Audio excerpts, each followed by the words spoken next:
Salam dan bahagia Bapak Ibu Guru Penggerak.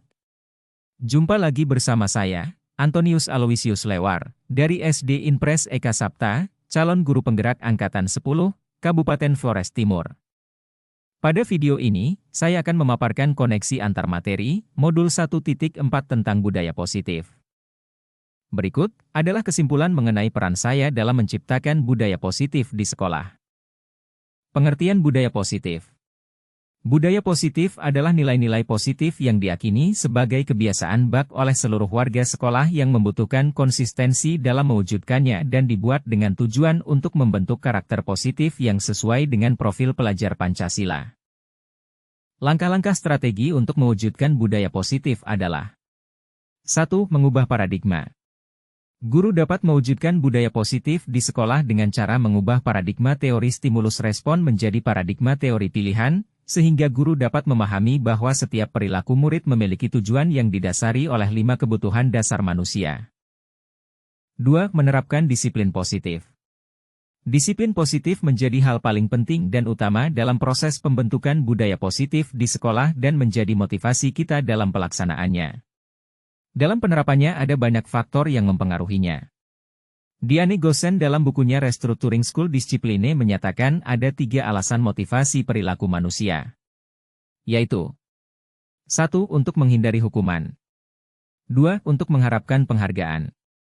3. Untuk menjadi orang yang mereka inginkan dan menghargai diri sendiri. 3. Membuat keyakinan kelas. Untuk dapat mewujudkan disiplin positif maka harus dibuat keyakinan kelas. Keyakinan kelas dibuat untuk memotivasi seseorang agar lebih tergerak dan lebih bersemangat. Keyakinan kelas dibuat oleh seluruh warga kelas melalui curah pendapat yang berisi tentang nilai-nilai kebajikan universal. 4. Memahami 5 posisi kontrol. Dalam mewujudkan disiplin positif, guru memiliki posisi kontrol yang penting. Sebagai manajer, pemantau, dan teman sangat diperlukan, di mana guru membimbing murid dalam menemukan solusi permasalahan yang dialami murid. Posisi kontrol yang harus dihindari oleh seorang guru adalah sebagai pemberi hukuman dan pembuat orang merasa bersalah, karena pada posisi ini murid akan memiliki penilaian buruk terhadap diri sendiri. 5. Menerapkan segitiga restitusi. Ketika ada kendala dalam menerapkan disiplin positif di sekolah, maka guru perlu melakukan restitusi yaitu proses menciptakan kondisi bagi murid untuk memperbaiki kesalahan dan mengajarkan kepada murid untuk mencari solusi secara mandiri. Ada 3 tahapan dalam melakukan segitiga restitusi yaitu 1. Menstabilkan identitas, 2. Validasi tindakan yang salah, 3. Menanyakan keyakinan.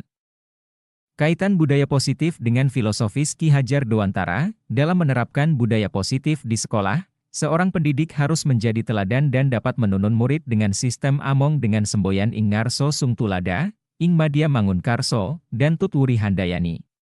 Budaya positif akan menciptakan lingkungan yang aman dan nyaman sehingga proses pembelajaran yang berpihak pada murid dapat terlaksana. Kaitan budaya positif dengan nilai-nilai dan peran guru penggerak, untuk mewujudkan budaya positif di sekolah tidak lepas dari nilai-nilai guru penggerak yang selalu berpihak pada murid, mandiri, reflektif, kolaboratif, dan inovatif. Nilai-nilai tersebut sangat bermanfaat dalam memaksimalkan peran sebagai pemimpin pembelajaran, menjadi coach bagi guru lain, dan menjadi pelopor dalam menggerakkan komunitas praktisi yang berbudaya positif. Kaitan budaya positif dengan visi guru penggerak. Salah satu visi guru penggerak adalah terwujudnya murid yang cerdas dan memiliki karakter profil pelajar Pancasila. Untuk mewujudkan visi tersebut, diperlukan nilai-nilai positif yang sudah menjadi kebiasaan dan konsisten dilakukan oleh seluruh warga sekolah di sekolah, sehingga menjadi budaya positif. Refleksi pemahaman budaya positif. Setelah mempelajari modul 1.4 mengenai budaya positif, saya memahami bahwa 1. Perilaku murid harus didasarkan oleh 5 kebutuhan dasar manusia. 2. Disiplin positif harus ditegakkan dengan cara menumbuhkan motivasi intrinsik dari dalam diri. 3. Hukuman dan penghargaan tidak akan memberi efek jangka panjang dalam menumbuhkan nilai budaya positif. 4. Guru harus mengambil posisi sebagai manajer dalam menangani perilaku murid dengan menerapkan segitiga restitusi. Setelah mempelajari modul 1.4 mengenai budaya positif, saya mampu untuk menerapkan konsep-konsep inti mengenai budaya positif ke lingkup kelas maupun sekolah, misalnya menghadapi perilaku murid yang membuang sampah sembarangan, menyontek saat ulangan, ataupun berkelahi. Dalam menangani kasus tersebut saya menggunakan tahapan segitiga restitusi dengan mengambil posisi kontrol sebagai manajer. Saya berusaha menciptakan suasana yang nyaman sehingga murid tidak takut dan menjadi lebih terbuka. Setelah menerapkan budaya positif dalam menangani perilaku murid, saya merasa lebih bijaksana. Saya belajar bagaimana membimbing murid agar mereka memiliki disiplin positif, sehingga ketika berbuat kesalahan, mereka sudah mempunyai nilai-nilai keyakinan, sehingga mereka menyadari kesalahan sendiri serta mencari solusi untuk memperbaikinya. Saya tidak perlu marah dan memaksa murid mematuhi peraturan. Sebelum mempelajari modul ini, ketika berinteraksi dengan murid berdasarkan 5 posisi kontrol yang paling sering saya pakai adalah posisi sebagai pemberi hukuman, pembuat orang merasa bersalah, dan teman. Saya terkadang stres dan emosi ketika menghadapi murid yang melanggar peraturan. Saya senang karena sekarang saya sudah menyadari bahwa tindakan itu sangat berdampak buruk bagi perkembangan mental murid. Sebelum mempelajari modul 1.4, saya belum pernah menerapkan konsep segitiga restitusi. Biasanya ketika saya sudah berhasil meminta murid untuk mengakui kesalahannya, saya akan meminta murid untuk meminta maaf dan memberi sanksi.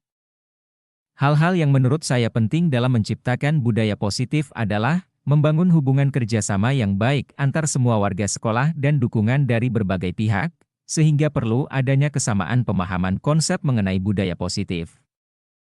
Setelah mempelajari modul 1.4, target saya adalah dalam menerapkan konsep-konsep budaya positif, baik di kelas maupun di lingkungan sekolah, dengan cara menjadi teladan terlebih dahulu.